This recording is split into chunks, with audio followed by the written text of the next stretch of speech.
né? Então, opa, não. Tá, já tá gravando, beleza. Comecei aqui. Bom, gente, então, bom dia. Obrigado por estarem presentes aqui e tal. Um prazer estar com a sala cheia. A gente estava falando com boa parte das pessoas numa outra reunião há pouquinho, mas eu sei que tem gente entrando agora, então sejam bem-vindos. Eu vou compartilhar minha tela rapidinho aqui e tal, só para brevemente apresentar o evento e por que a gente está fazendo ele aqui, né? Então, eu acho que não é esse aqui. É esse aqui, né? Então, bom, primeiro, obrigado aos nossos convidados também e tal, por estarem aqui. Eu queria brevemente só dar uma ideia de por que a gente puxou essa discussão aqui. Então, eu aqui estou como representante da Iniciativa Brasileira de Reprodutibilidade, que está organizando o evento. A gente é um projeto grande, você pode achar no link aqui, mas basicamente é um projeto de replicação sistemática. Então, a nossa meta inicial a gente tem uma rede de mais ou menos 62 laboratórios no momento, ao redor do Brasil, mais de 150 pessoas. E a nossa ideia é fazer uma replicação multicêntrica de um conjunto de experimentos aí e tal, da ciência biomédica brasileira dos últimos 20 anos aqui e tal. A gente tem, enfim, com 3 métodos mais ou menos restritos aí de laboratório, que são o ensaio de MTT, RT-PCR e labirinto inclusive elevado. Então, assim, a gente começou com um projeto de replicação, mas a gente é uma rede grande aqui e tal, de gente interessada em reprodutibilidade científica, etc e tal, que a gente acha que talvez pudesse atuar em outras coisas, a gente está interessado em onde mais a gente pode se encaixar, né? A gente está, enfim, o projeto de replicação mesmo está acontecendo, ele deve acabar, esperamos, até a metade de 2022, os experimentos estão rolando aqui e tal, a gente tem um super cronograma no nosso site, se você quiser dar uma olhada. Mas, enfim, isso não é o que importa agora. O que importa é que, assim, a gente tem uma rede de pessoas grandes que acho que a gente poderia fazer mais coisa aí e tal. A gente poderia fazer mais no sentido de formação de gente, a gente poderia fazer mais em termos de suporte metodológico para pessoas, e a gente não sabe muito bem por onde começar, ou o que já tem feito, né? Então, a gente, na verdade, trouxe 3 pessoas que a gente acha interessantes que já estão envolvidas em iniciativas do tipo. A gente tem alguns spin-offs já, então, assim, a gente tem um Journal Club, que é a filial brasileira do Reproducibility, que acontece todo mês aí para discutir artigos sobre o tema de reprodutibilidade. A gente tem uma colaboração que é o Brisa, que é uma colaboração para revisão sistemática em pesquisa pré-clínica. A gente não tem site, mas a gente tem um logo já, então a gente deve fazer um lançamento público em breve. E a gente tem o Nobel de Science, que não é, na verdade, um spin-off, porque ele é mais velho do que a iniciativa, mas que faz hackathons em metaciência para tentar, enfim, construir uma ciência mais reprodutível e tal. Então, assim, a gente tem tido projetos mais formativos, digamos assim, e tal. E a gente pensou que uma das coisas que a gente poderia fazer enfim, a gente tem pensado em opções em como é que a gente fomenta a ciência reprodutível nas nossas instituições. A gente tem dezenas a gente representa dezenas de instituições, representa não, mas está alocado em dezenas de instituições do país aqui e tal. E nos parece uma questão interessante como é que a gente pode fomentar a ciência reprodutível nelas aqui e tal. E, claro, uma delas é formando pessoas, dando curso, etc. Mas outra talvez seja dando suporte formal a projetos de pesquisa, que é uma coisa que, na verdade, assim, institucionalmente a gente tem muito pouco no Brasil. E talvez devesse ter mais, e a gente queria talvez ouvir de pessoas que têm um pouquinho de experiência nisso, em áreas diferentes aqui. Então, o Marcos Vinícius Baldo é da USP, é da UCB da USP, ele tal, da Fisiologia, ele recentemente fundou o Núcleo de Estratégias em Planejamento Experimental e Reprodutibilidade, que é o NEPER, que é, enfim, uma organização para dar suporte de desenho experimental e análise estatística para laboratórios da universidade.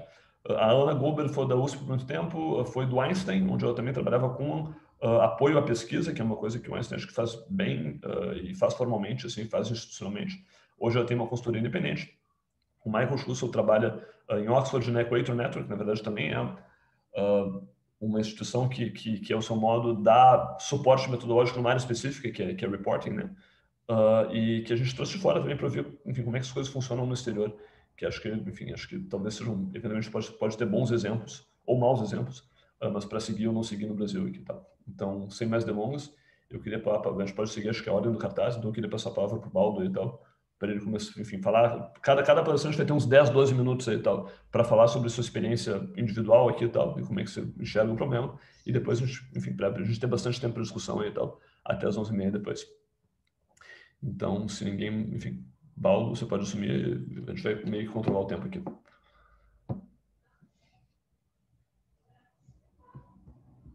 Bom dia para todo mundo. Eu queria agradecer inicialmente o convite para participar dessa discussão, que eu acho que é extremamente relevante, e o Olavo já tem aí já é reconhecido como alguém que tem feito essa iniciativa pioneira no Brasil, ele e o grupo dele. Então, participar disso é um prazer, principalmente ao lado de 2 colegas com quem eu compartilho certas coisas em comum, embora não os conhecesse antes, que é a Ana, que foi minha colega no ICB, embora em eras diferentes, em tempos diferentes, né? Mas, enfim, compartilhamos a mesma origem.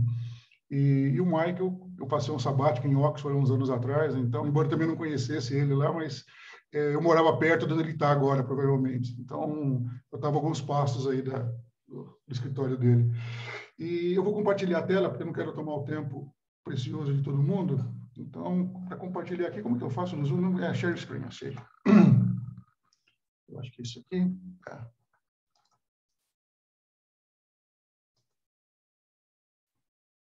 Acho que está dando para ver, não está? Tá. Beleza. Bom, o título que eu dei é um título bem, vamos dizer, simples e também objetivo. Planejamento experimental e reprodutibilidade. E meu nome é Baldo, e eu estou lá no ICB, na USP.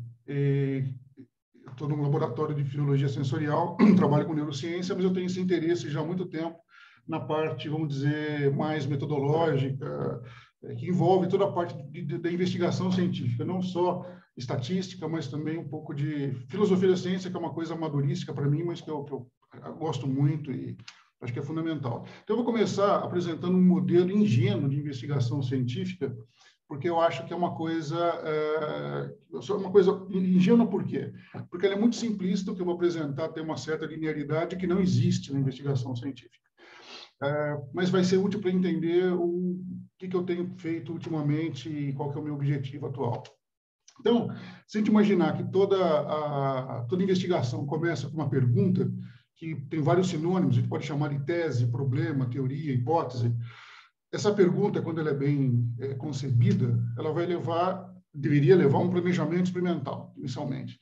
Então, tem vários aspectos, e aqui, obviamente, eu estou tratando com superficialidade cada um desses tópicos, mas um planejamento ele tem pelo menos duas características fundamentais, que é o fato dele ser essencialmente exploratório e confirmatório. E aí, a partir dessa definição, tem uma série de coisas que decorrem dele. Por exemplo, qual que vai ser a população-alvo que eu vou estudar, qual que é a unidade experimental, que é uma coisa que leva muita confusão na hora de fazer a coleta dos dados e a própria análise. Então, quer dizer, minha unidade experimental é o bicho, é a célula, é o quê? É o neurônio. Delinear o experimento de maneira clara e, principalmente nessa fase, já definindo qual é a análise estatística que vai ser feita lá adiante. Então, eu sempre brinco com os meus alunos, brinco não, eu falo sério, que a análise estatística começa no dia 1, no dia que ele entra no laboratório e vai discutir o projeto com o orientador e a orientadora, a análise estatística deveria fazer parte daquela conversa.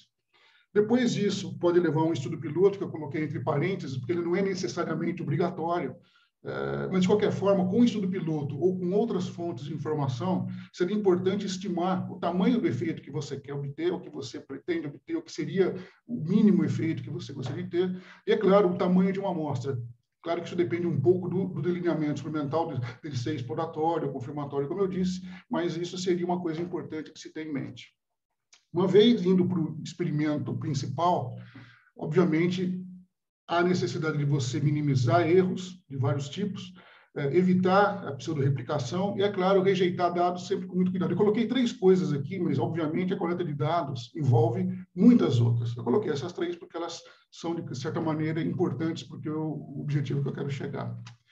Uma vez coletados os dados, nós vamos para uma análise de dados, que pode ser estatística ou não, mas na nossa área, em geral, essa análise é uma análise estatística, que tem os seus componentes descritivo e inferencial. E uma vez feita essa análise, nós temos uma fase de síntese, onde você vai sentar em cima daquele resultado e vai interpretar. Eventualmente, aquilo vai confirmar suas ideias, os seus modelos. Eventualmente, elas vão refutar esses modelos de onde você partiu. E a partir dessa síntese, que é uma coisa realmente bastante importante nessa fase da investigação, você vai para a disseminação desses resultados. Então, você vai apresentar isso em seminários para o seu grupo, ou palestras no seu departamento, na sua universidade, palestras em congressos internacionais e até publicações, que seria, na verdade, a cobrança maior que a gente tem na ciência, que é publicar os nossos dados. E essa disseminação, por meio de palestras, congressos e tudo mais, vai levar a própria síntese já levaria ou correções de rumo dentro do planejamento experimental desse mesmo projeto, ou a concepção de novas ideias, novas perguntas que vão eventualmente gerar novos projetos de pesquisa. Então, isso que eu chamo, eu adoto o nome de ciclo de investigação, e como eu falei, isso é um modelo ingênuo, porque a gente sabe que a coisa não o processo não segue essa linearidade que está aqui. Mas por que eu coloco esse esquema? Porque agora a gente pensa que a disseminação de um resultado, nesse momento que ele vai alcançar outros públicos, os nossos pares, eventualmente, que vão eventualmente reproduzir ou não esses dados em seus laboratórios, ou em suas, não precisa ser laboratório, pode ser uma simulação num computador. Em suma, é fundamental para que a pesquisa seja, de certa maneira, validada, que ela seja reprodutível. E hoje a gente vive uma crise de reprodutibilidade. Eu não vou entrar nos detalhes dessa crise, eu quero simplesmente pontuar alguns fatores que vão contribuir para ela.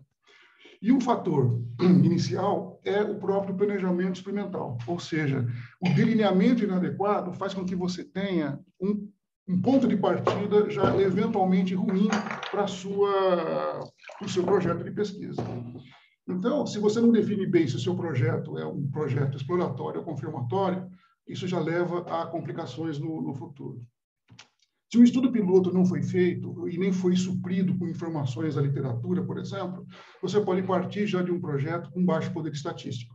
Por exemplo, eu vou fazer um experimento, você vai usar quantos ratos? Eu uso 5 ratos. Por quê? Não sei, a gente sempre faz isso no laboratório, mas não tem uma justificativa de por que você usa 5 ratos ou 10 ratos. Na coleta dos dados, existe sempre a possibilidade de haver erros fundamentais nesse processo de coleta. Por exemplo, não fazer randomização, ou ela ser imperfeita, ausência de cegamento, a pseudo-replicação, tá certo? E, na análise estatística, uma coisa que frequentemente acontece é o famoso p-hacking. O que é o famoso p-hacking? É piratear o P, aquele valor de P da estatística. Uma forma de fazer isso, existem várias, é você, por exemplo, usar a análise estatística que te convém até você encontrar o resultado que você gostaria de ter. Aquele P vermelhinho que às vezes sai de um... Então, e aí, claro, você não vai falar depois que você fez 5 análises antes da sexta e foi a 6ª análise que te deu um resultado significativo, tá certo? Na própria síntese, existe o risco, entre outras coisas, de você cometer aquilo que as pessoas que trabalham nessa área chamam de hacking, que é criar uma hipótese e hipotetizar depois que os resultados são conhecidos. Então, por exemplo, em vez de você ter uma pergunta clara que vai ser respondida depois, quando você chega nessa síntese, você descobre a pergunta que você queria ter feito. Isso em função dos resultados que você obteve. Então, isso também é uma coisa que compromete a validade e a reprodutibilidade dos seus dados. E na hora de escrever ou de contar isso num congresso internacional, por exemplo, onde quer que seja, você vai eventualmente cometer aquilo que se chama de viés de publicação, em que você vai, por exemplo, claro, priorizar, e às vezes até as as financiadoras nos cobram isso, de você só apresentar num relatório resultados positivos. Resultados negativos são considerados ainda por muitos uma coisa sem valor, o que, na verdade, não é absolutamente correto. Mas o viés de publicação está aí. E, de certa maneira, a minha visão é que o planejamento experimental bem feito, ele pode contribuir, não para extinguir, não para, vamos dizer, mas para minimizar essas falhas nesse processo. Então, por exemplo, se o planejamento experimental for bem conduzido, a primeira coisa é que o delineamento vai estar bem feito, ou seja, você sabe qual é o design, você sabe como é que vai ser esse delineamento. E, portanto, você já sabe, ou deveria saber, mas sendo bem feito, qual vai ser a análise estatística que vai seguir isso depois que os dados forem coletados. Se o planejamento for bem feito, com ou sem piloto, você vai estimando o tamanho da sua amostra de maneira mais adequada, e você vai evitar o problema de um baixo poder estatístico. O que é um baixo poder estatístico? É a diminuição da capacidade de demonstrar um efeito quando ele realmente existe. Se você também fizer um planejamento experimental, você vai planejar fases em que vão estar previstas, por exemplo, ou vão estar previstos os processos de randomização da sua amostra, de cegamento, e também você vai saber quais são as suas unidades experimentais, observacionais, biológicas, e, portanto, você vai evitar a pseudo-replicação. Tendo uma análise bem feita, a priori e não a posteriori. Então, eu vou usar uma análise paramétrica, eu vou usar, eventualmente, você não vai ficar escolhendo essa análise a posteriori, mas você vai defini-la a priori. Isso vai minimizar a possibilidade do p-hacking. E, claro, se você fizer um delineamento experimental que, de certa maneira, é absolutamente correto para responder a sua pergunta original, você não vai fazer hacking, porque você não vai se dar o trabalho, você não vai se seduzido, você não vai ser seduzido pela possibilidade de interpretar alguma coisa e, a partir dessa interpretação, gerar uma pergunta. Por quê? Porque essa pergunta foi feita lá atrás. E, na hora de publicar, obviamente, todas essas, vamos dizer, correções de rumo vão se manifestar, possivelmente, na hora de você disseminar os seus resultados. Muito bem. Em função disso, eu tenho 33 anos de universidade até agora, completos. Desde o começo da minha carreira, eu percebia que havia um problema nos meus pares, nos meus colegas, comigo mesmo, inclusive, na habilidade de analisar dados. E uma coisa que sempre me incomodou e me incomoda até hoje é o fato de você ter uma priorização, pelo menos dentro do círculo que eu frequento, uma priorização da coleta do dado. A aluna ou aluno de pós-graduação, ele é sempre bem treinado, e muito bem treinado, realmente, na coleta do dado, nas técnicas para você fazer um experimento e coletar dado. Mas há talvez uma negligência, num certo sentido, na análise. E, portanto, às vezes, dados preciosos que foram coletados são desperdiçados numa análise imperfeita. E mais recentemente, principalmente quando eu voltei para o Brasil, há uns anos atrás, eu comecei a perceber, quando as pessoas me procuravam para dar assim, alguma ajuda, eu não sou estaticista, enfim, mas eu gostava e gosto desse tipo de análise, e as pessoas me procuravam, eu comecei a perceber que havia um problema anterior, que não era na hora de você analisar os dados, mas era na hora de você planejar os experimentos. Então, esse descuido de um planejamento, e não por maldade, não por má fé, mas simplesmente por uma questão, às vezes, de não ter sido alertado para aquilo e não ter sido ensinado a fazer isso. Então, por conta desse descuido de um planejamento experimental, que, se mal feito, pode comprometer todo o resto, eu achei melhor, em vez de fazer a coisa no varejo, procurar fazer a coisa no atacado. Então, em 2019, eu procurei o vice-diretor do meu instituto e propus para ele a criação de um núcleo, que seria uma espécie, talvez, de consultoria para os pós-graduandos e alunos de iniciação científica do Instituto. O NEPER, hoje, passou por todo um processo de formação, tramitação burocrática, aprovação e congregação. Hoje ele conta com 15 membros, entre membros efetivos e consultores, inclusive o Olavo faz parte do nosso corpo consultivo, e ele tem, além de alunos de graduação, de representantes da graduação e da pós-graduação, que estão aqui, né, o Bernardo, o Alisson, a gente tem gente de vários institutos, vários, não tantos, mas, enfim, nós temos gente do IME, que é o Instituto de Matemática, da Física, do Instituto de Biociências e, claro, do Ciências Biomédicas, que é o meu instituto. E qual que é a proposta do NEPER, já para ir para o encerramento? A proposta do NEPER se divide em 3 iniciativas. Uma de assessoria, uma de ensino e uma de difusão. O ensino, a ideia é articular disciplinas e cursos, enfim, que possam abordar esses temas. Tem pelo menos 5 no ICB que fazem isso, e a gente está agora tentando articular com esses docentes, com essas pessoas, como tornar esses cursos mais, eventualmente, eficientes na sua abordagem. Em termos de difusão, a ideia é, por exemplo, organizar grupos de discussão. A gente está tentando organizar uma colaboração com a Universidade de Chichester, onde eu tenho uma grande amiga lá que se interessa por isso também. A ideia é fazer um grupo que se reúna periodicamente e discuta isso de maneira informal. E já está planejado para agosto o nosso primeiro simpósio de planejamento experimental em reproduzibilidade. E, finalmente, em termos de assessoria, a ideia é oferecer consultas em que a gente pode acompanhar um projeto, principalmente em fase inicial, para tentar dar o suporte necessário para que, eventualmente, minimizem-se os erros na concepção desse projeto. Então, a gente tem agendado discussões individualizadas com alunos de pós-graduação, alunos de iniciação científica, para discutir os seus projetos, principalmente os na fase inicial. Para isso, a gente tem um site em que esse agendamento pode ser feito e outras informações podem ser obtidas aqui. E, obviamente, isso aqui está em construção, então esse site ainda está meio pobrinho no seu conteúdo. E, finalmente, quem quiser entrar em contato com o Mapper, pode usar o nosso e-mail, mapper@icb.usp.br, e eu agradeço a atenção de vocês. Muito obrigado.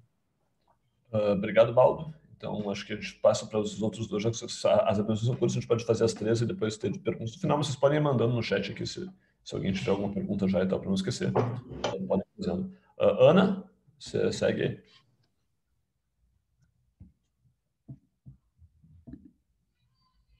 Tá, você está muda. Você tem que desmutar o microfone, certo?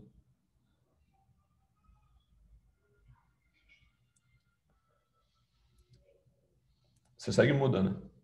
Tem que ligar o microfone, certo?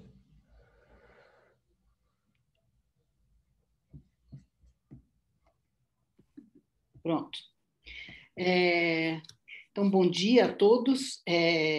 Eu achei maravilhosa a apresentação do Baldo e eu quero que vocês pensem no que ele falou, porque o que eu vou falar é muito parecido, mas olhando de um outro ângulo, né? Mas, em última análise, querendo chegar exatamente no mesmo lugar. Então, talvez é porque a gente venha da mesma instituição, mas a gente enxerga esse problema de uma forma muito semelhante. Eu resolvi dar um nome um pouco mais animado para o título dessa minha apresentação, porque eu acredito que, antes de tudo isso que o Marcos falou, é preciso mexer com a cabeça das pessoas, porque existem barreiras na nossa sociedade que dificultam a gente andar nesta conexão do bridge the gap, como a gente diria em inglês, né?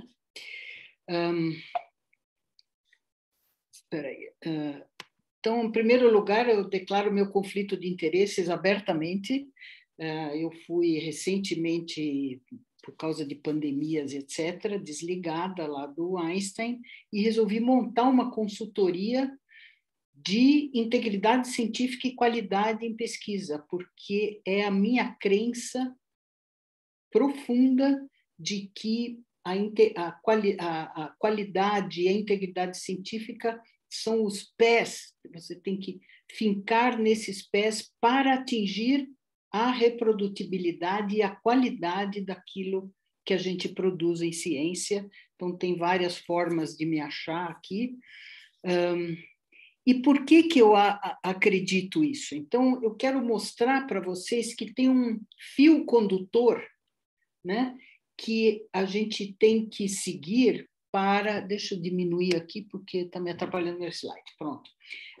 Um fio condutor que é importante, que passa por todos os itens para a gente chegar na gestão de dados e na garantia dessa reprodutibilidade.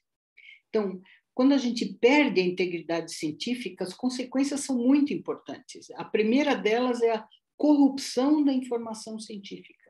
Então, a perda da confiança do público, a perda de fontes de financiamento, da confiança dos colegas, dos colaboradores, da comunidade científica, e isso está adquirindo uma importância cada vez maior na sociedade à medida que a ciência torna-se mais complexa, multifacetada, e aí um programa organizado de governança, de compliance, e definição de quais devem ser as condutas, passa a ser um instrumento muito valioso para o pesquisador, porque alguém está dizendo para ele como é que ele deve fazer as coisas. E esta é a origem, inclusive, do Equator Network, que o nosso amigo Michael provavelmente vai falar em seguida. Então, o que aconteceu nesse slide aqui? Eu vou falar para vocês baseada na minha experiência da montagem de um escritório de integridade científica lá no Einstein. Quais são os aspectos de um projeto que ancoram e substanciam essa reprodutibilidade dos dados? Quando a gente olha as entranhas de um projeto, a gente vê que tem vários itens importantes na condução em direção à reprodutibilidade. Então, a consistência do projeto, a viabilidade do projeto, a adequação da metodologia e do planejamento estatístico, a gestão dos dados e dos metadados, e até documentação jurídica, conforme o tipo de projeto, essa parte é muito importante. E sem falar das boas práticas, né? Tanto de laboratório como clínicas, cadernos prontuários, que vai por aí afora, e até a autoria, né? Se a gente lembrar do último escândalo da Surgisphere, a autoria e a responsabilidade, o accountability de todos os autores é extremamente importante. E ao longo eu errei a conta, eu estava refazendo a conta, na verdade foram quase 4 anos, nós fizemos mais de 140 auditorias dentro desta ideia que o Baldo mesmo colocou, de pegar o projeto no começo. Então, a gente olhava projetos, porque o que acontece? Quando você manda o projeto para o Comitê de Ética em Pesquisa, ele olha o projeto antes de começar. E o nosso CEP lá no Einstein olha os projetos em detalhe. Então, antes de começar o projeto, existe toda uma qualificação daquilo que se pretende fazer. Depois, salve-se quem puder. Ao longo do projeto todo, ninguém está olhando nada. Então, a gente auditava projetos em andamento com, no mínimo, 50% dos dados coletados, porque a gente achava que com menos de 50% não dá para ver itens como viabilidade, qualidade dos dados e assim por diante. Mas ainda dá tempo de mudar, de melhorar e de aperfeiçoar, se for necessário. A gente olhava também projetos recém-finalizados, antes de publicar, né? Que também é uma etapa muito importante, e também projetos ou artigos recém-publicados até 3 anos de publicação, para a gente fazer também uma retrospectiva do que foi publicado e saber se isso se alinhava com a qualidade que a gente desejava. E ao longo desses 4 anos apareceram muitos itens que a gente, em geral, não olha, alguns foram até surpreendentes. Como, por exemplo, tinha muitos projetos que foram interrompidos, né? Então, o indivíduo começa, coleta amostras, pega o consentimento informado e depois nada acontece com isso. Isso é antiético, né? E isto corrompe a informação científica, né? Tinha problemas de ordem de governança nas unidades, que uma coletava, a outra fazia amostra, depois a informação se perdia no caminho. Pesquisadores que saíram da instituição, isso não é um problema nas universidades federais, mas é um problema em outros tipos de instituição. A qualidade do armazenamento de dados, o tempo de armazenamento dos dados, a confidencialidade desses dados e muitos colaboradores que não treinavam os seus alunos, os seus colaboradores de forma adequada. E isto é um item muito importante, porque a confiabilidade, o valor dessa confiabilidade na carreira do pesquisador é evidenciada por transparência e pela reprodutibilidade. E, ao final, errar é humano. O problema é quando você quer esconder esse erro. Então, o accountability, ou a prestação de contas, né? Ou a necessidade de prestar contas do que você faz, ajuda a garantir a reprodutibilidade. E é assim que isso é visto lá fora, por exemplo, pela comunidade europeia e pelo NIH, né? Tem um artigo muito recente que eu recomendo ler, muito interessante, do pessoal da Holanda, que coloca a integridade científica como um conceito guarda-chuva, que captura toda essa coleção de qualidades que tanto o pesquisador como a instituição que o abriga devem possuir, para garantir que a pesquisa produza conhecimento válido e confiável, e de um jeito que seja socialmente adequado e aceitável, né? Bom, e aí como é que a gente faz isso, né? Afinal. Então, para mim, os pontos práticos para começar, para aumentar isso, passam por 2 grupos de atividades. O primeiro é a responsabilidade institucional, que, infelizmente, no Brasil, deixa a desejar. Então, tem que ter diretrizes top-down. Então, o pesquisador tem que seguir as regras. E isso ajuda a mudar a cabeça das pessoas, ajuda a colocar a governança da pesquisa e dos dados como uma obrigação e não como uma coisa que vou pensar no caso se vou fazer ou não, né? E, naturalmente, o ensino. Então, iniciação ao método científico em todas as unidades. Quantidade de faculdades que não têm nada sobre isso é muito impressionante. As pessoas saem do grau superior das universidades privadas, principalmente, sem ter a mínima ideia do que é fazer ciência, do que isso significa, qual é o valor de uma pesquisa bem feita, não tem a menor ideia, né?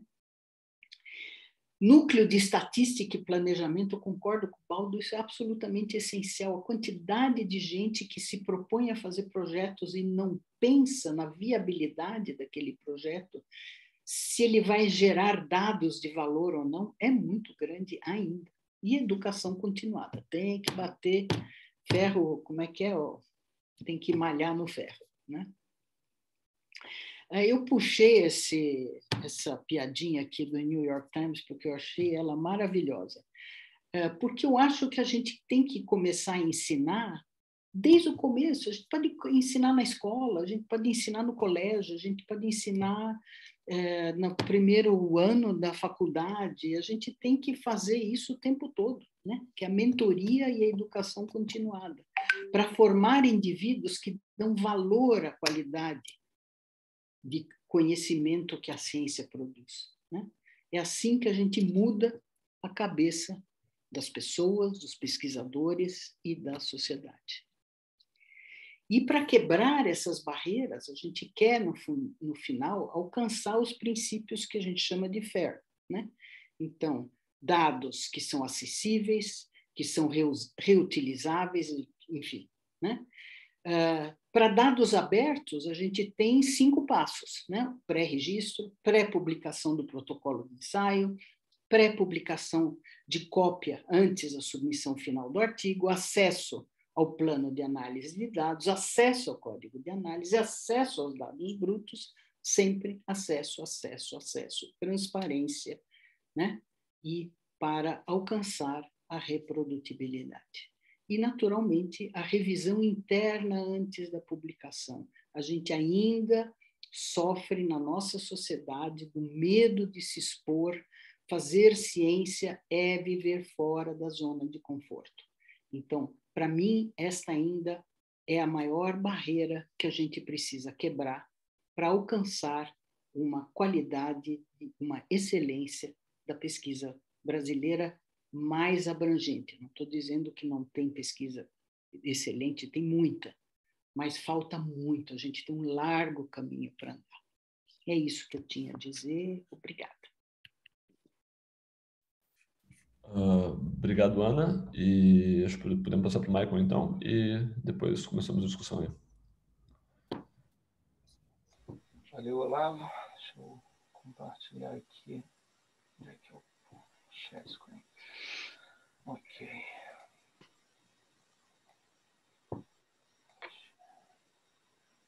Está aparecendo aí? Ok. Bom, começar então agradecendo a oportunidade de estar aqui participando dessa discussão. Conheci o Olavo há uns bons anos atrás, quando eu ainda estava trabalhando na UFRJ, e ele foi convidado para participar de uma banca de, não lembro agora se foi defesa ou de avaliação do doutorado de uma das alunas do meu orientador na época, e depois a gente teve a oportunidade de se encontrar algumas vezes, sempre em eventos que exploram, né, essa questão de uma forma mais geral, mais ampla, né, da qualidade da pesquisa. E eu achei que o tema da discussão hoje tinha assim, uma relevância que é sem tamanho.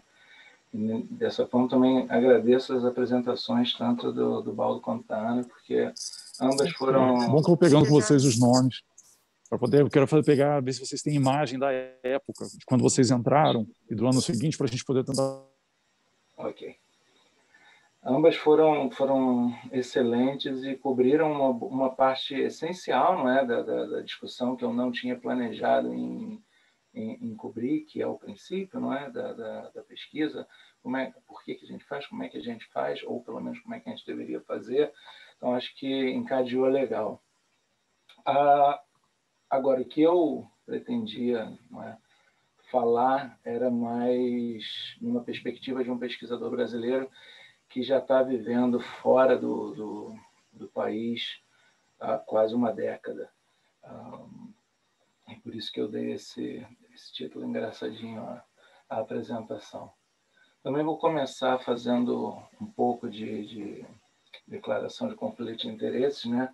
Como a Ana mencionou, eu trabalho aqui no Reino Unido, no centro da Equator Network, e a gente faz pesquisa e trabalha com educação na área de transparência, de qualidade da pesquisa na área de saúde. Portanto, é um assunto que não só é o meu objeto de trabalho, como é um tema que vocês fiquem à vontade para julgar se eu estou supervalorizando ou não. A gente faz principalmente trabalho com roteiros de artigo, né, do inglês Reporting Guidelines, que são basicamente checklists para lembrar os pesquisadores daquilo que a gente precisa incluir num artigo científico, independente do tipo de estudo que você está fazendo, para garantir que as pessoas entendam o que foi feito, ou seja, para aumentar a transparência, não é, daquele documento que tenta descrever tudo que foi feito antes da gente obter os resultados, ou idealmente antes da gente obter os resultados. Mas a gente está ligado com outros tipos de atividade, todas dentro da área de integridade em pesquisa e aumento da transparência e acesso à ciência, e faz muito trabalho de treinamento, de educação também. Portanto, sempre que eu tenho oportunidade de conversar com o pessoal aí no Brasil, para mim é o maior prazer, porque eu vejo como uma forma de devolver o investimento que foi feito, embora eu não esteja mais aí no país, estou aqui tentando avançar a ciência de uma forma mais global. E por que eu escolhi, não é, esse título? Por que eu resolvi falar de síndrome de vira-lata acadêmico? A gente tem a tendência de pensar que a grama do vizinho é mais verde, não é? E eu ouvi muito já de pesquisadores que vieram para cá e que voltaram para o Brasil. Aliás, eu gostei muito que a Ana falou que há pesquisa de qualidade, muita pesquisa de qualidade no Brasil, porque há mesmo. Então, a grama do vizinho aqui, fazer pesquisa no Reino Unido é melhor ou é mais fácil? Enfim, não vou, como eles dizem por aqui, não é, eu não gosto de save the best for last. Então, mas depende, não é? Tem certos aspectos que são muito bons e tem certos aspectos que nem tanto. Né? Como tudo na vida, há pontos positivos e negativos, e é sobre, principalmente, os pontos positivos, mas também sobre os pontos negativos, que, de certa forma, é relativo, né? São negativos peronomútil, né? Que eu queria falar com vocês hoje. Né? Aqui, alguns exemplos, essa lista que eu coloquei aí de vantagens e desvantagens, não é uma lista que se finda nesses pontos, mas talvez fossem os pontos que eu acho mais relevantes para a gente considerar quando pensa, né? O que pode fazer a pesquisa em um lugar ser melhor do que no outro, e o que eu vejo como vantagens de fazer pesquisa aqui em relação a fazer no Brasil, e o que eu vejo como desvantagens também, não é? E aí a gente tem esses exemplos aqui, tem uma estrutura muito forte para apoiar o pesquisador, que é o que eu acho que eu vou trazer como novidade, para vocês. Por outro lado, não é? A gente não tem a estabilidade que tem no Brasil. No Brasil, você praticamente não pode pedir financiamento, se eu não me engano, você não pode pedir financiamento, pelo menos não, para as agências de financiamento governamentais, se você não for concursado numa instituição de ensino superior de pesquisa. E isso te dá uma certa estabilidade. Você passou num concurso público, você está lá, agora você pode fazer pesquisa. Aqui é diferente, aqui você não tem essa estabilidade. A proporção de acadêmicos que tem um cargo permanente é muito baixa, é muito pequena. Não é? Por outro lado, isso também é uma vantagem, né? Uma desvantagem que é uma vantagem, porque incentiva as pessoas a fazerem um bom trabalho.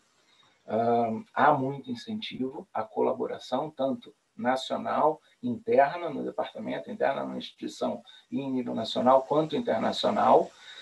E eu acho isso uma grande vantagem, porque esse apoio metodológico ele já começa aí, não é? Esse suporte metodológico que a gente precisa para pensar o desenho de estudo, para pensar a pergunta de pesquisa, ele já começa na colaboração, na troca de ideias com equipes multidisciplinares.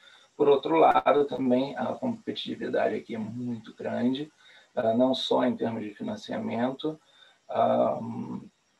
como também para progressão de carreira. Não é? Aqui a gente não tem um sistema de progressão de carreira automático. Você depende de demonstrar certos critérios, tanto em termos de produtividade como a gente conhece, publicação de artigos e coisa e tal, embora isso esteja mudando para melhor, acredito eu, como orientação de alunos e principalmente trazer financiamento, porque aqui você paga o seu próprio salário com o dinheiro que você consegue dos financiadores. E também há, naturalmente, não é, porque por ser um grande centro internacional, uma certa fogueira das vaidades. Então, há, por um lado, incentivo à colaboração, mas, por outro lado, a gente tem também muita disputa de egos. Há um maior reconhecimento, e isso eu acho uma das coisas mais importantes em termos da diferença daqui para o Brasil. O aluno, por exemplo, o aluno de mestrado, o aluno de doutorado, ele não é apenas um aluno, ele é um cientista, ele é visto como um cientista, ele é considerado como um cientista. Por outro lado, isso não é tão enraizado na graduação como a gente vê no Brasil, não existe aquele bolsista de iniciação científica. Até existem oportunidades para alunos de graduação se inserirem na atividade de pesquisa acadêmica, mas é uma coisa mais esporádica que não deixa assim, a gente criar um certo vínculo e a progressão desde os primeiros passos na graduação até, eventualmente, depois, quem quiser mesmo seguir a carreira acadêmica, se estabelecer como um pesquisador, como um professor. Isso eu acho uma desvantagem aqui em relação ao Brasil. Há maior disponibilidade de recursos, naturalmente, há muito mais recursos investidos em educação e pesquisa no país, e, por outro lado, também há uma maior exigência institucional e de financiadores, tanto no sentido da qualidade do produto, infelizmente ainda, de certa forma, avaliada de uma forma questionável, por exemplo, onde você publica, o que você publica, o impacto da tua publicação, mas também, de uma certa forma, valorizando cada vez mais a reprodutibilidade e o acesso aberto. Você tem que atender a certos requisitos, tanto institucionais, de, por exemplo, depositar todas as tuas publicações num repositório institucional para garantir que as pessoas vão ter acesso, e outros pesquisadores também, como de financiadores que estão cada vez mais adotando essas práticas de ciência aberta. Há, naturalmente, um maior número de financiadores, então a gente não fica restrito aos financiadores governamentais. Há, por exemplo, que é uma grande diferença, diversas instituições de caridade, Cancer Research UK, British Heart Foundation, Arthritis Research, e essas instituições, elas, de forma independente, financiam projetos de pesquisa, pesquisadores e grupos de pesquisa, o que é uma alternativa também incrível para quem está fazendo pesquisa aqui. por outro lado, tem o Brexit, não é? A gente está perdendo muitas oportunidades europeias de uma forma que não tem outra palavra para dizer, mas é bastante estúpida. Enfim, como eu disse, tem grandes vantagens e tem grandes desvantagens também. E no sentido mais específico de suporte à pesquisa aqui no Reino Unido, eu tentei estruturar isso em 3 níveis, embora alguns façam, como a gente diz, overlapping com o outro, né? Em termos, a gente tem o suporte mais nacional, o suporte institucional, tanto central da universidade como departamental, e aí é uma coisa mais independente. E o que eu acho que é o mais importante, que vale a gente levar para a discussão no final, a diferença estrutural. Então, vou tentar ir bem rápido, porque primeiro que o tempo já está curto, segundo, porque as opções são muitas, não é? Então, em termos nacionais, a gente tem o National Institute of Health Research, focando especificamente na área de saúde, que é uma agência governamental do Reino Unido e, como o próprio nome diz, financia pesquisa na área de saúde. Esse instituto foi estabelecido em 2006 e é financiado por um ministério do governo britânico, e não só é o maior financiador de pesquisas na Europa, como, naturalmente, é o maior financiador de pesquisa dentro do Reino Unido. O NIHR é basicamente um CNPq da área de saúde aqui no Reino Unido. E eles têm um serviço muito bacana de suporte metodológico para pesquisadores que são financiados pelo NIHR, como para outros pesquisadores em instituições de parceria do NIHR.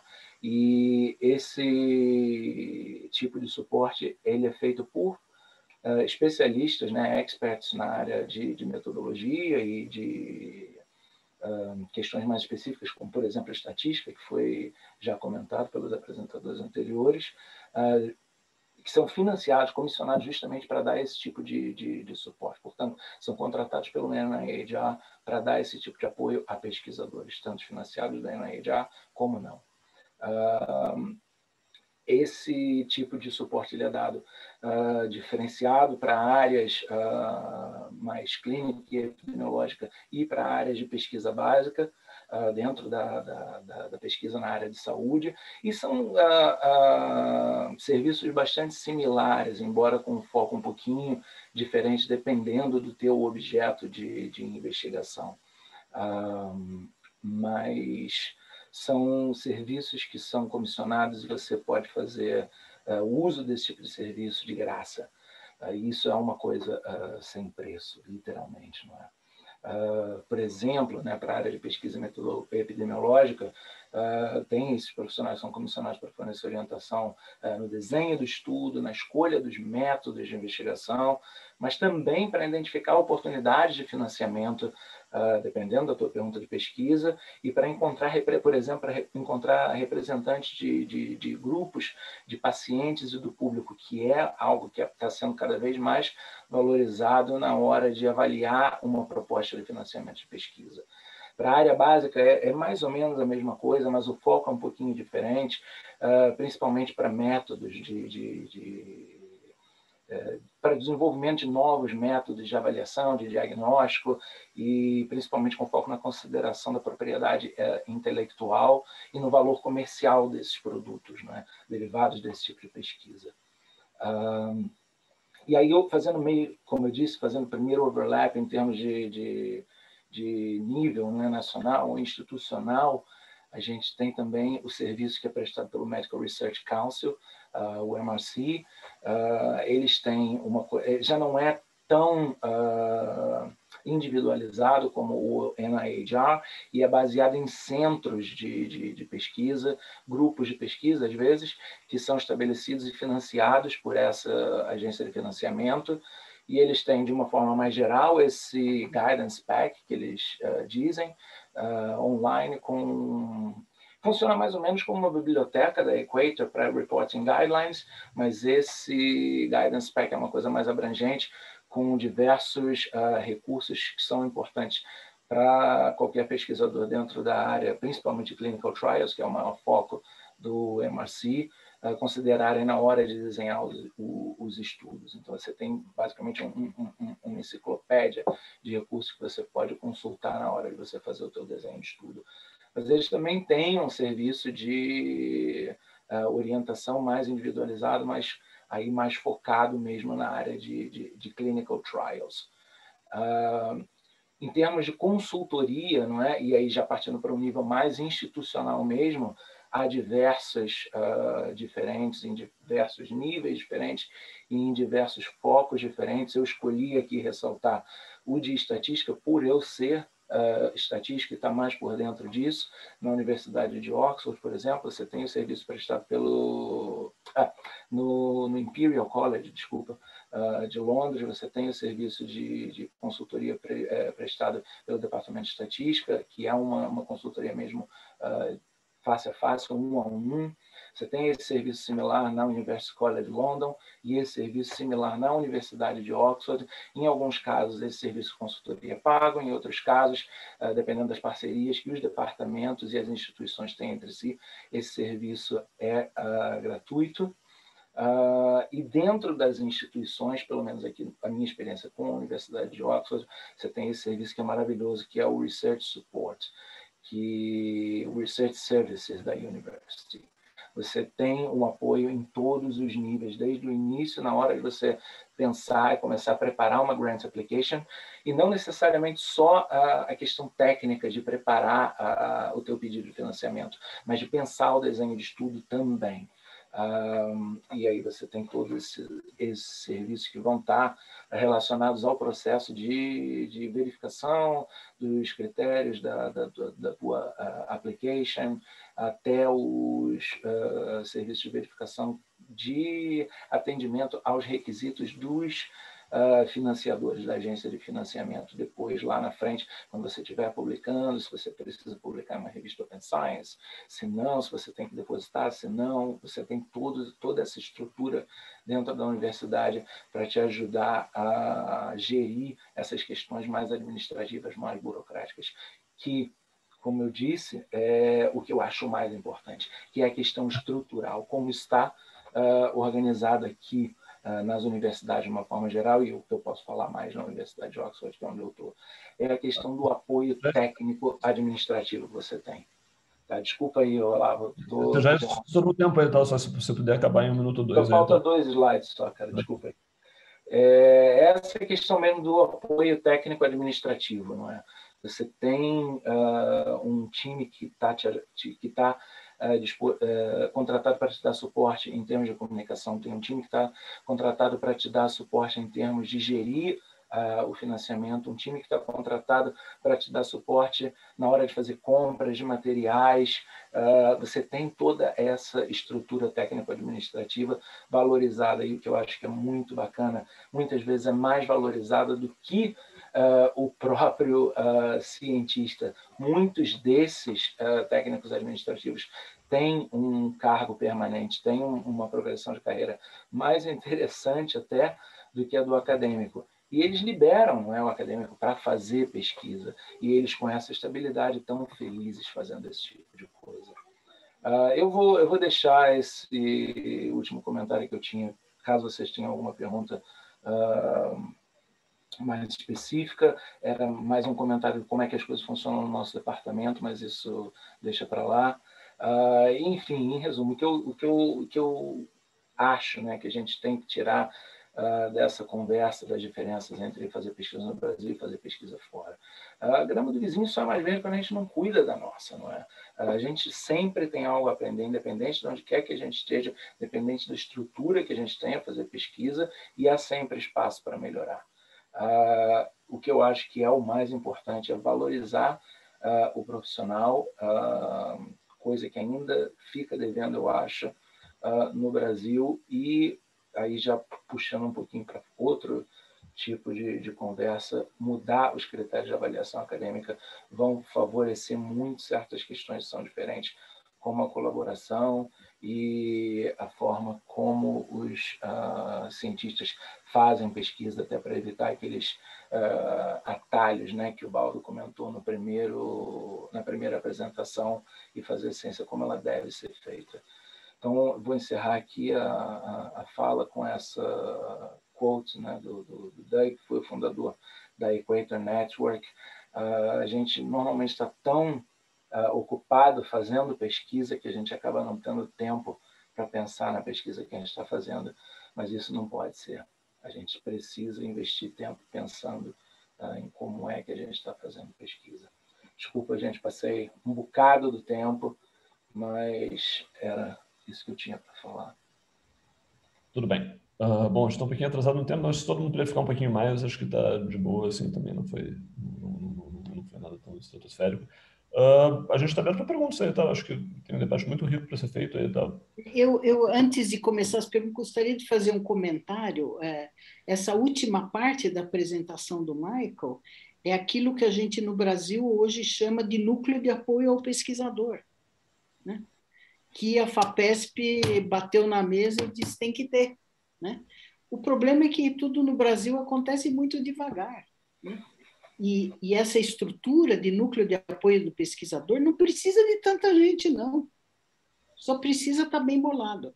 O núcleo de apoio ao pesquisador do Einstein funciona com, sei lá, 8, 10 pessoas para monitorar e ajudar e auxiliar, incluindo o planejamento estatístico e tudo. Não, tem 12 pessoas.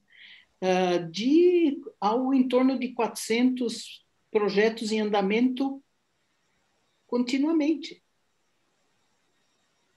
Sabe, um cuida das finanças, um cuida das compras, 3 ou 4 cuidam do planejamento estatístico, o outro faz a ligação com o CEP, o outro faz o pre-award, o outro faz o post-award, e vamos que vamos. É perfeitamente factível. Bom, gente, vocês podem fazer perguntas pelo chat, vocês podem fazer perguntas levantando a mão no menu de participantes aqui, vocês podem simplesmente aparecer e ligar o microfone e fazer uma pergunta também, assim, já informal. Enquanto ninguém fizer, eu tenho uma pergunta, acho que para os três, assim, e tal. Acho que enfim, acho que as falas foram muito convergentes em termos do que é necessário, do que é importante oferecer. A minha pergunta é sobre demanda, né? Quer dizer, quem é que procura isso? A gente tem que forçar as pessoas a procurarem. Eu não sei se vocês puderem dizer quem de fato busca isso, sabe, não sei se o Einstein ou o Oxford forçam você, eu não sei que a USP não deve forçar. Então, assim, quem procura, como é que você convence as pessoas a procurarem esse tipo de serviço antes de começar? Porque acho que até depois, se você tem os dados, as pessoas vão buscar suporte estatístico, mas é tarde demais, né? Mas, assim, como é que você encara, quem tem procurado esse serviço e por que isso é mais frequente em algumas áreas do que em outras, assim, e tal? Como é que você estimula a demanda, digamos assim? Eu posso responder pelo Einstein. O jeito foi muito simples, porque como a gente tem um programa, um software que gere pesquisa, projeto de pesquisa, e inclusive quando tem aprovação do CEP. Sem aprovação do CEP, o cara não pode começar o projeto. Então, a coisa fica amarrada. Sem planejamento estatístico, é proibido começar o projeto. Não ia nem para o CEP, bombava antes.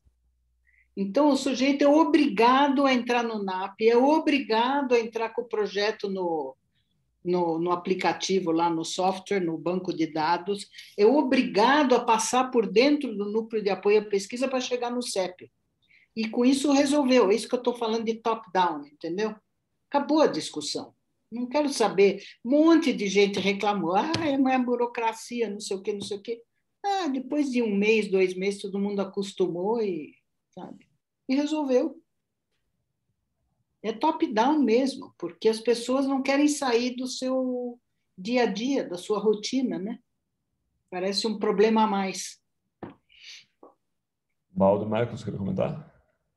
Eu gostaria, se eu puder, embora eu concorde integralmente com a Ana, inclusive quando a gente começou o NEPER, eu ouvia de algumas pessoas, de diferentes pessoas, não, isso tem que ser obrigatório e tudo mais.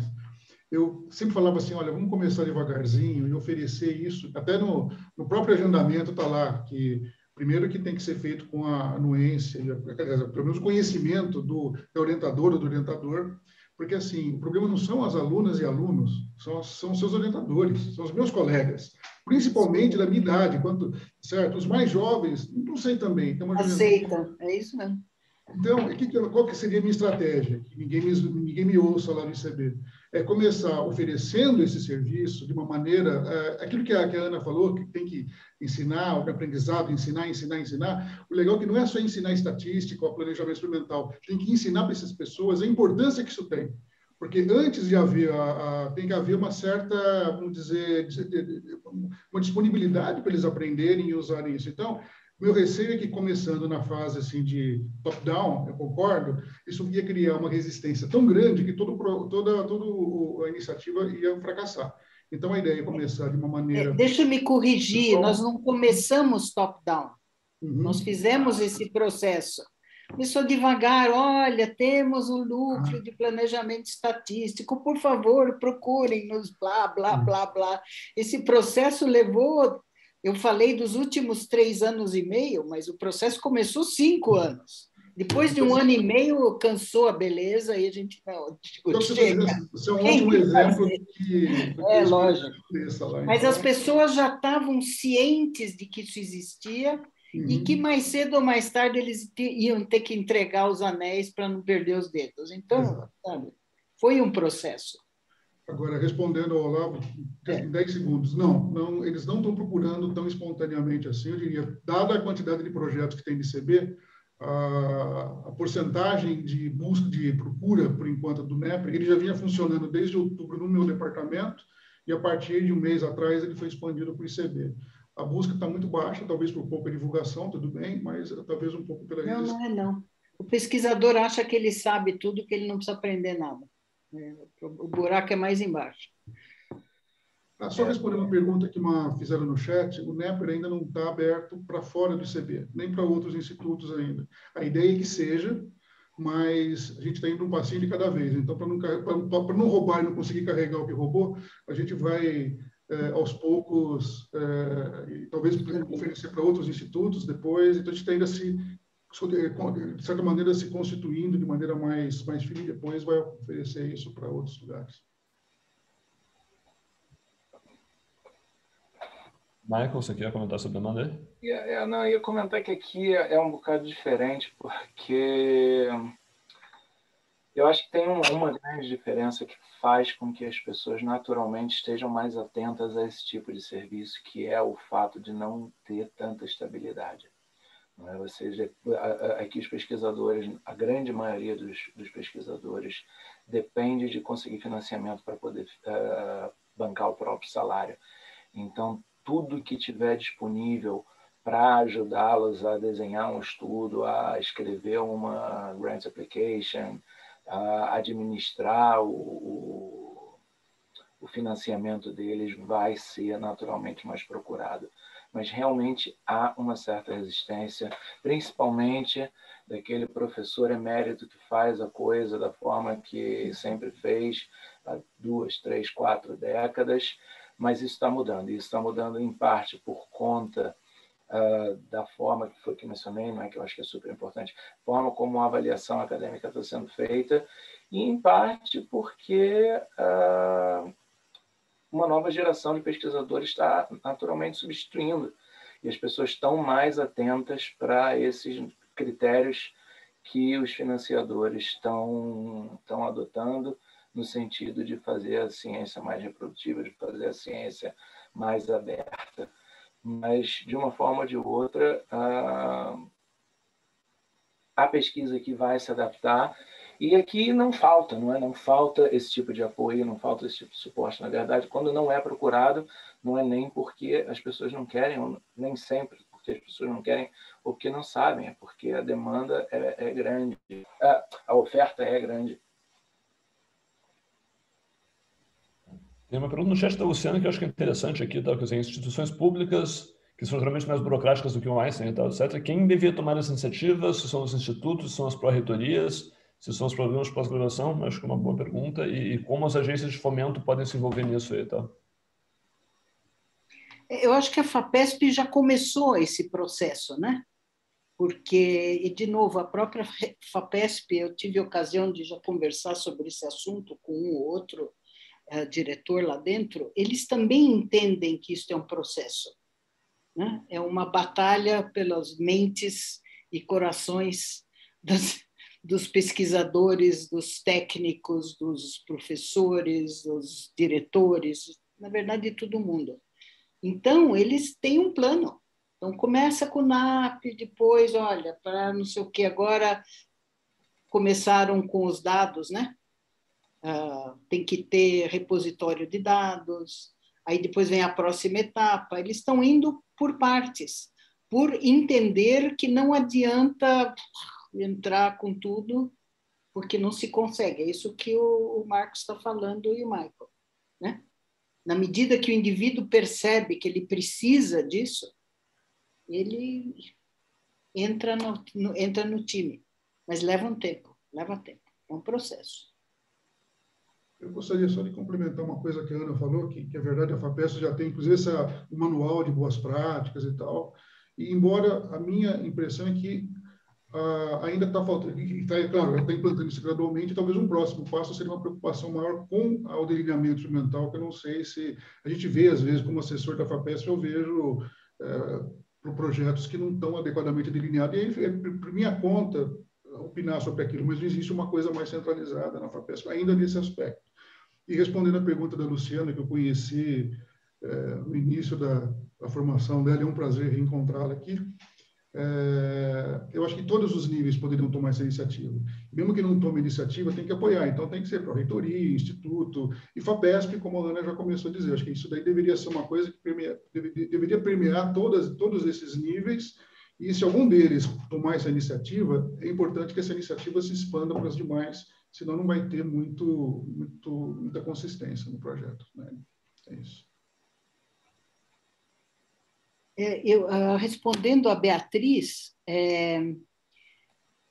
que ela pergunta, acredito que alguns alunos têm vergonha ou medo de procurar por causa da reação do orientador e assim por diante, a grande questão do ego.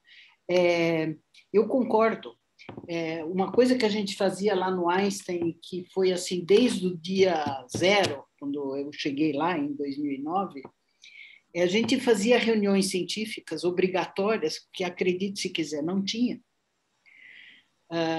do departamento. Então, os alunos tinham que ir na reunião para assistir o Olavo, o Marcos, o fulano, o Beltrano, imunologia, física, não sei o que, tinha que assistir tudo, porque a cultura geral na pesquisa é absolutamente essencial para o indivíduo conseguir criar e fazer perguntas além do horizonte, né?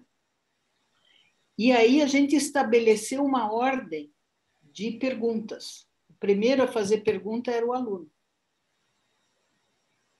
Então tinha aquele espaço. Por favor, faça a sua pergunta. Qualquer pergunta aqui vale. Aí ninguém fazia pergunta, porque tinha vergonha, porque não sei o quê. Aí eu ia lá e fazia aquela pergunta dos 5 milhões de dólares, né? E aí começava a discussão. Porque as pessoas realmente têm vergonha. Tem vergonha de se expor, o brasileiro tem vergonha de se expor, o pesquisador brasileiro tem vergonha de se expor. Como é que você chamou lá no teu primeiro slide? A síndrome do... O que era, Michael? Do vira-lata. E realmente, isto é a tradução ipsis literis da síndrome do vira-lata. A gente tem que acabar com isso.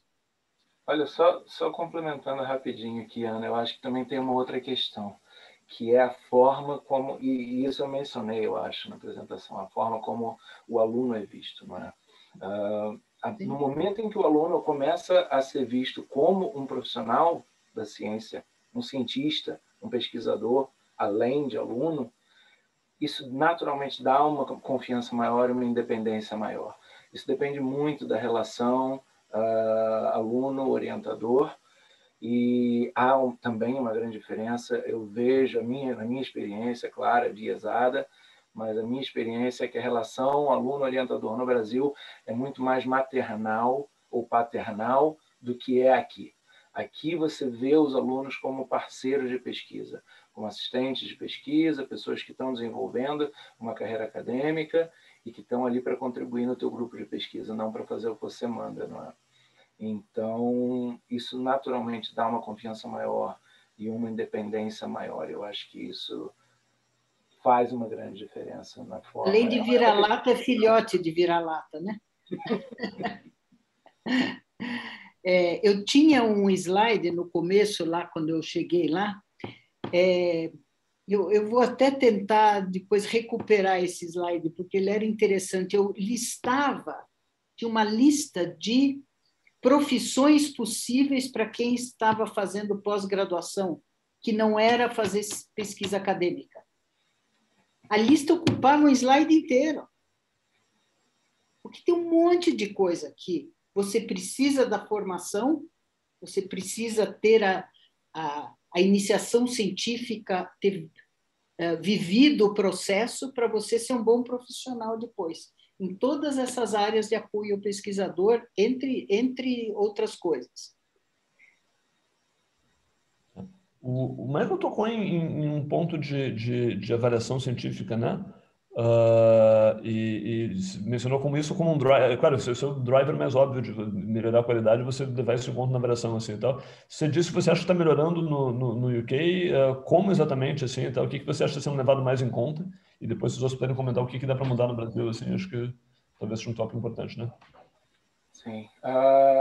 Bom, então, duas questões, né, que estão sendo discutidas aqui com bastante força. É a questão de como é que você avalia impacto de pesquisa, não é? de produtos. E isso é uma coisa que não dá para ter, como eles dizem aqui, né, one size fits all. Vai ser uma coisa dependente da tua área de conhecimento, do tipo de pesquisa que você faz, porque é simplesmente impossível criar um critério que seja abrangente o suficiente para todas as áreas de conhecimento, mas tem havido diversas discussões e o movimento está muito forte para adotar critérios mais qualitativos em detrimento de critérios quantitativos, notavelmente o famigerado fator de impacto e outras métricas para substituir. Isso eu acho que é um ponto importantíssimo, porque começa a abrir a oportunidade e a liberar um bocado da pressão nos pesquisadores para publicarem, para disseminarem, né, para dizer de uma forma que eu acho mais adequada, os resultados das pesquisas deles em meios que não são necessariamente aqueles jornais de renome internacional ou com fator de impacto muito alto. Isso vai mudar no sentido de que você começa a ter uma visão da pesquisa de outra forma. Você não precisa fazer a pesquisa de acordo com aquela receitinha de bolo que vem sendo feita pelo teu orientador e o orientador do teu orientador, né? Você aí tem uma independência melhor para pensar onde é que vai ser o melhor veículo para eu disseminar os resultados, os métodos da minha pesquisa. O outro é a questão da ciência aberta. Como eu te disse, aqui você tem que atender certos requisitos, tanto do financiador como da instituição, de depositar as suas publicações em repositórios institucionais ou de publicá-las diretamente em jornais, em revistas científicas de acesso aberto. E são coisas que a gente está tendo que ficar ligado mais frequentemente, porque cada hora um financiador muda esse tipo de critério, e se você não atender, depois você não pode mais candidatar a financiamento com aquele financiador, se não perder o financiamento que você ganhou. Portanto, há esses critérios que eram coisas que antes ninguém prestava atenção. Então, nesse sentido, está servindo como uma certa pressão para os orientadores começarem a buscar informação sobre o que é ciência aberta, o que significa o Open Access, coisas que eles nunca precisaram se preocupar antes. Como é que eu faço isso? Como é que eu posso registrar o meu protocolo? Como é que eu posso publicar um pré-print? O que é um Registry Report? E todas essas coisas que diversas ou grupos, não é? Como eu falei, por exemplo, a Equator, ou instituições de apoio tanto ao desenho, e aí um bocado menos desenho, mas mais numa questão administrativa da tua pesquisa, do teu estudo, podem fornecer, né, esse tipo de informação que antes não era muito relevante e que agora vai incentivar os pesquisadores a procurarem. Então, é a progressão de carreira, critério de progressão de carreira e no fim das contas, né, o faz-me rir, né? Se você tem esses critérios para conseguir financiamento, você vai ter que se adaptar. Eu queria complementar aqui, voltando ao complexo do vira-lata, que eu acho que é uma barreira importante que a gente precisa vencer no Brasil. Acesso aberto é acesso aberto à informação, mas acaba sendo também acesso aberto à crítica. E isso a gente, como sociedade, aguenta mal. Então, o pesquisador, o cientista, o acadêmico, tem que... Essa nossa mentalidade precisa mudar. Fazer ciência é estar aberto à crítica, à mudança, a ter que jogar fora a sua ideia porque era uma porcaria, a melhorar o seu projeto porque você não mandou para o NEPER e aí você entrou pelo cano. Tem que aprender, a gente tem que aprender. A gente se esconde. E aí o acesso aberto aqui no Brasil tem uma dificuldade enorme de decolar. E seria muito bom, porque ia ajudar muita gente. Se algum de vocês já foi para, sei lá, Universidade Federal do Maranhão, que eu fui uma vez, e fiz parte da banca de iniciação científica, um horror, é desesperador. Um monte de gente esperta, entusiasmada, envolvida, que quer fazer as coisas, não vai sair nada. Não são tomados os mínimos cuidados. É uma tristeza, uma tristeza. Olha, Ana, ainda dentro, eu acho, do que o Olavo perguntou, como é que a gente vai mudar isso top-down? Eu não sei, no Brasil. Não é? No fim das contas, é uma coisa que vai ser decidida em instâncias altas dentro da instituição, em instâncias altas em termos de financiamento de pesquisa, mas há coisas que a gente pode mudar. Eu tenho mantido conversa com o pessoal do Instituto de Nutrição da UFRJ, na coordenação de pós-graduação e pesquisa, para identificar coisas pequenas, mas importantes que a gente pode mudar, critérios para seleção de quem vai receber bolsa, critérios para distribuição de verba ProEx, alocação de espaço, às vezes. Enfim, são coisas que, em nível departamental, você pode resolver em congregação e que não depende de uma aprovação de uma instância superior na instituição, mas que já vão servir como incentivo. No fim das contas, é o incentivo que vai fazer o pesquisador abraçar certas práticas e, enfim, eu acho que realmente é muito difícil, mas é possível. Mas é esse incentivo que vai dar sinalização para acontecer o top-down. O top-down, a priori, não vai acontecer. De novo, é um processo, né? Sem dúvida.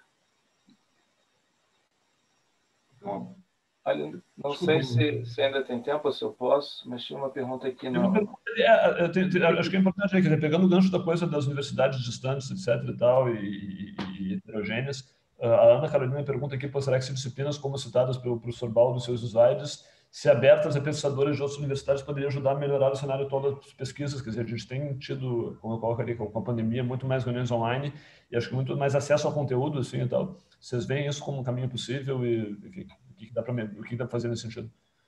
Eu acho que sim. Só um exemplo, eu tenho uma disciplina de pós-graduação que é fora, quer dizer, tem tudo a ver com isso, mas não é técnica no sentido de planejamento, estatística. É mais no sentido de discutir o que é um modelo, o que é uma teoria científica. Então, são seminários e mais uma roda de discussão e leitura de textos importantes da filosofia da ciência. E, normalmente, eu tenho 10, 12 inscritos. Agora, eu estou dando curso com um colega que está dividindo comigo. Esse ano, por conta do curso ser remoto, eu tenho mais de 50 alunos, com gente de Mato Grosso, Pará, enfim, Nordeste, vários lugares do Nordeste, e Peru. Tem um aluno que está fazendo do Peru o curso.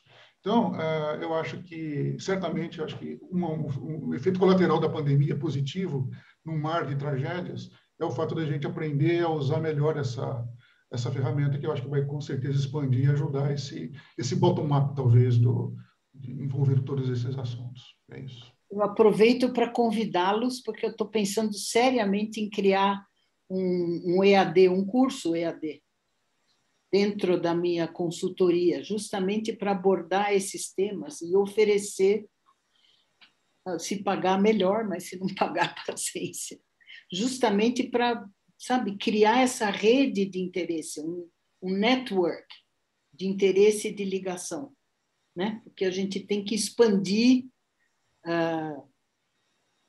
o número de indivíduos que já ouviram falar, que acham que isso pode ser interessante, que estão dispostos a mergulhar nisso.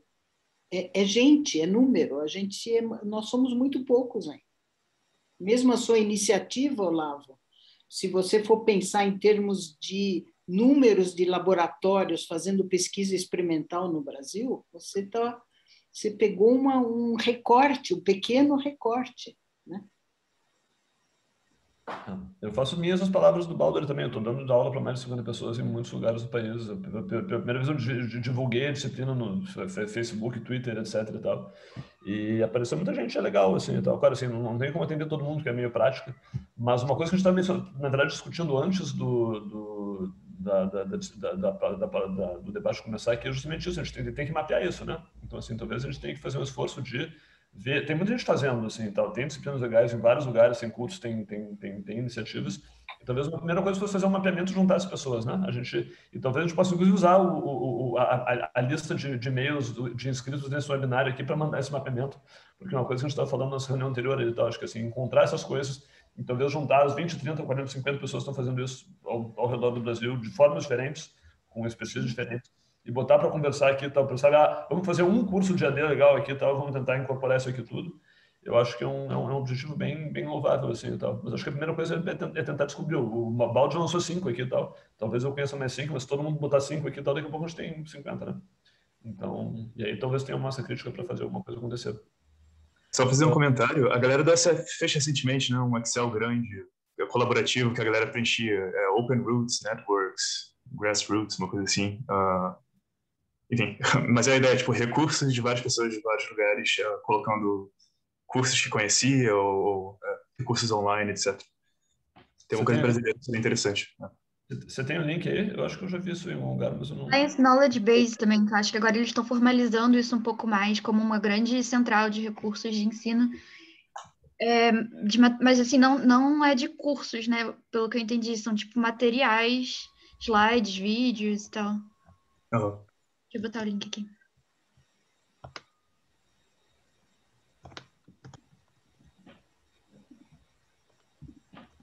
Esse aqui, né? Ops. Ao mesmo tempo. Então, já fazendo... O webinário está no Facebook, fica disponível. A gente tem um YouTube da iniciativa aqui e tal, que tem todos os webinários que a gente já fez aqui e tal. Se vocês quiserem dar uma olhada, posso mandar o link aqui também. E ainda sobre coisas online aqui, a gente tem o Reproducibility, que é um clube mensal sobre reproducibilidade, então, que discute artigos, etc. e tal, mas é uma maneira também de construir uma comunidade que discute o assunto. Acontece toda primeira quarta-feira do mês, e eu já mando o link aqui com o calendário aqui e tal. E a gente faz os Hack Weeks do No Budget Science, que também discutem isso aí mais indiretamente e tal, mas se alguém quiser dar uma olhada, a gente deve estar lançando inscrições em breve aqui e tal. É no budgetscience.github.io. E não sei se alguém mais quer fazer. Eu comecei a fazer divulgação aqui agora, se alguém mais quiser dar os seus próprios informes aí, eu vou calar a boca aqui. Olha, se ainda couber, uma coisa que acontece aqui no departamento e que eu acho que é uma iniciativa que grassroots, que pode ser feita da mesma forma que o Reproducibility está sendo feito, mas é claro, depende um bocado de dedicação de tempo voluntário, não é?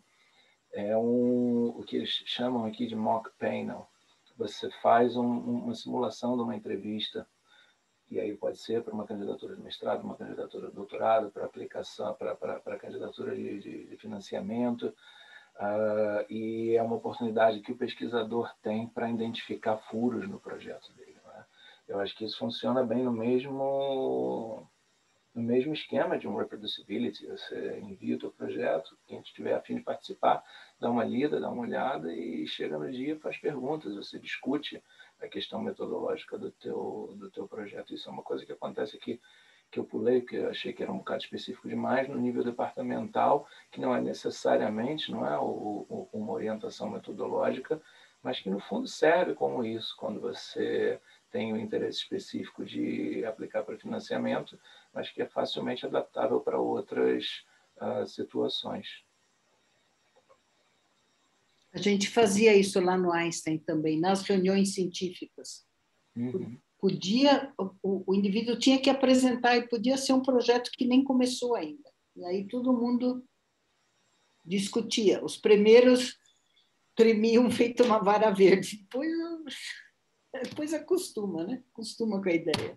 Isso aqui é bastante procurado, porque, naturalmente, né, como você tem essa etapa de entrevista, que é uma coisa que não acontece aí no Brasil, pelo menos não acontecia quando eu estava aí, as pessoas não se preocupavam muito, mas aqui é uma preocupação constante, então as pessoas usam bastante esse tipo de serviço e é reconhecido como trabalho interno, né, como contribuição interna técnica administrativa.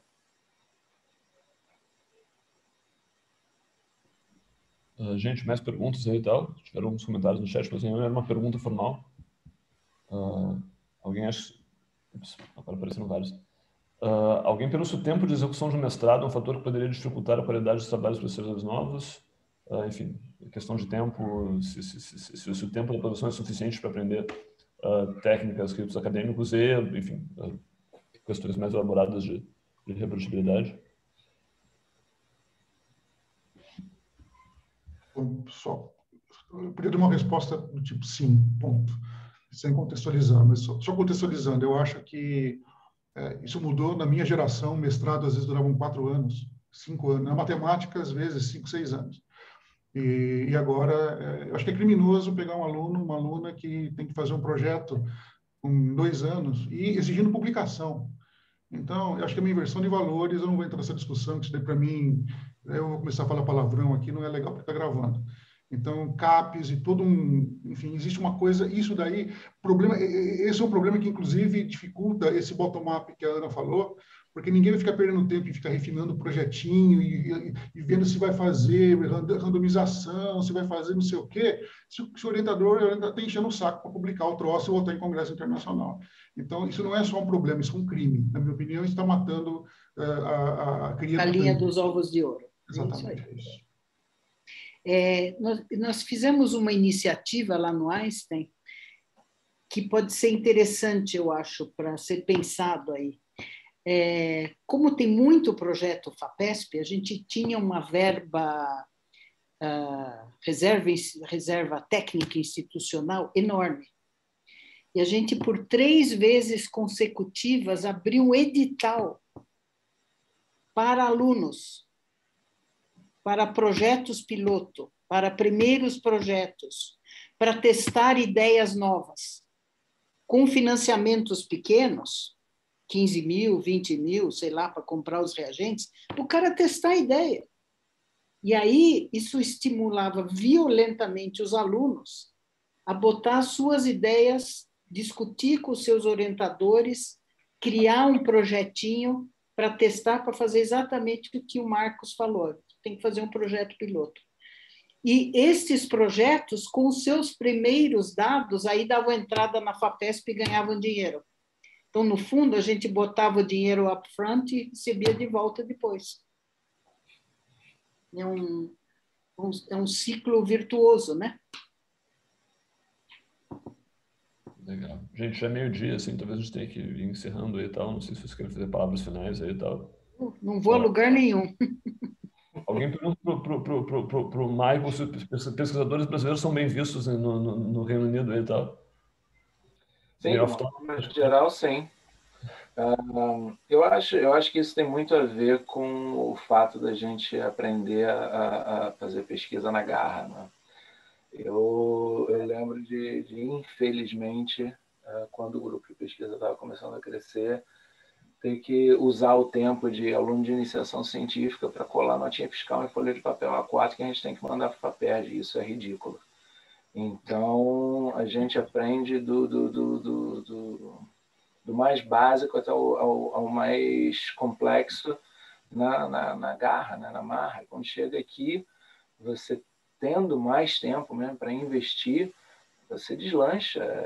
A Ana falou, o Marcos falou, a gente tem grandes cérebros, a gente tem grandes pesquisadores no Brasil e que foram né, cresceram na dificuldade. Chega aqui, a gente com esse suporte, é claro que é bem visto, porque está disposto a trabalhar, está disposto a investir tempo.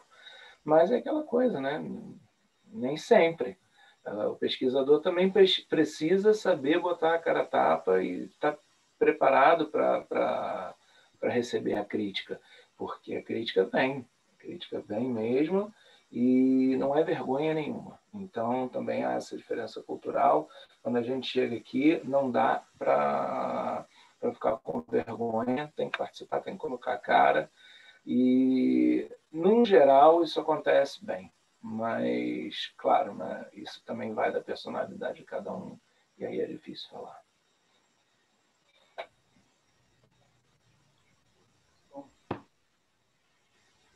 Ana, Marcos, algum comentário final? Senão, acho que a gente pode... Minha palavra final, não desistam. Gente, isso é muito importante. Em que, de novo, é um processo de gerações, é o aluno que se formou, é o graduando, é o pós-graduando, é o professor, é o assistente, vai indo, todo mundo, a vida toda. Tem um fio condutor, a gente cresce, aprende, e cresce fazendo pesquisa, aprendendo com os erros. Eu acho muito interessante quando eu sempre assisto os discursos e as discussões, a BBC sempre faz um programa The Noble Minds, muito bom. Todos dizem a mesma coisa, que o grande insight foi quando eles fizeram uma burrada fenomenal, erraram a mira e aí, ups, né? Aquele momento luminoso e aí veio a ideia. Tem que botar a mão na massa. Concordo com a Ana, faço minhas as palavras dela e apesar de todo o horizonte sombrio que a gente tem pela frente, principalmente agora, eu acho que não é para desistir, pelo contrário, se a gente desistir, entregar os pontos e ser derrotado por um bando de lunáticos, certo? Então vamos tocar o barco e tentar fazer uma ciência, que é a única coisa que a gente pode fazer direito. Ensino fundamental. E nessa mesma linha, não tenham vergonha de pedir ajuda. Porque esse é o grande mote, eu acho, da discussão hoje, não é? Ninguém nasce sabendo e quanto mais você acha que sabe, maior é a tua chance de errar. Não tenham vergonha de pedir ajuda e sempre que possível peçam para um par de olhos diferentes, dá uma olhada no teu projeto, dá uma olhada no teu pedido de financiamento, dá uma olhada na tua dissertação, porque isso só vai enriquecer e a chance de você encontrar erros que podem ser corrigíveis, quando ainda podem ser corrigidos, é muito maior. Essa era a primeira frase da nossa divulgação do evento, assim, então acho que fecha o ciclo bem. Assim, então, acho que os pesquisadores são muito resistentes em buscar ajuda, assim, eu concordo em número gênero assim, e tal. Mas então, gente, fechamos o ciclo. Muito obrigado pela presença, foi ótima a discussão mesmo. Foi ótimo, nossa, adorei. Pode me convidar mais vezes, gostei muito. Convidaremos. A gente deve estar entrando em contato com vocês, com os inscritos aqui e tal, para tentar fazer, acho que quando tirar esse mapeamento de disciplinas e cursos, etc., do chão. Acho que deve estar entrando em contato com vocês.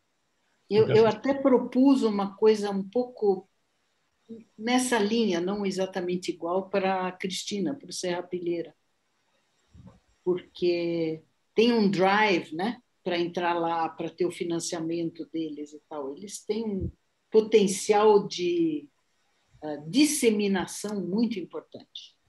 Eles estão pagando nosso Zoom aqui, né? Não, eu sei, por isso que eu estou falando. Estou elogiando em público. Tá. Então, o evento vai ficar disponível no YouTube. Acho que a gente esqueceu de ligar o streaming, né? É uma impressão minha. Não, a gente já faz stream no Facebook, mas que ninguém ligou hoje. Mas ele vai ficar disponível no YouTube em breve e tal, a gente pode avisar vocês também. Mas o resto é muito obrigado pela presença e seguimos contato. Acho que realmente deve entrar em contato com vocês para tentar fazer esse mapeamento e tal e botar isso para frente. Muito obrigado.